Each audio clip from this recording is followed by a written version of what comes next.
అన్నది నిజముగా అయినదిగా ఉంటుంది. సరే, ఆ విధంగా మరి వాక్యములనికి వస్తాం. మరి అపోస్తలులను అందరినీ ఒకసారి ధ్యానించుకోవడానికి ప్రభు సమయం ఇచ్చినప్పుడు మనం ధ్యానించుకున్నాం.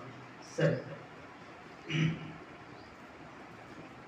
మనం ఎక్కడున్నా రండి. మత్తయి సువార్త 13వ అధ్యాయం. మత్తయి సువార్త 13వ అధ్యాయం.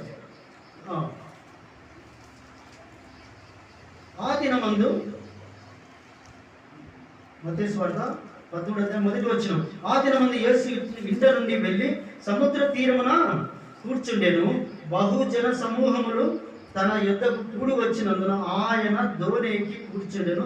ఆ జనులందరూ ధరిని నిలిచి ఉండగా ఆయన వారిని చూసి అనేక సంగతులను గురించి ఉపమాన రీతిగా చెప్పొచ్చు. నేను చెప్పాను వచ్చినప్పుడే,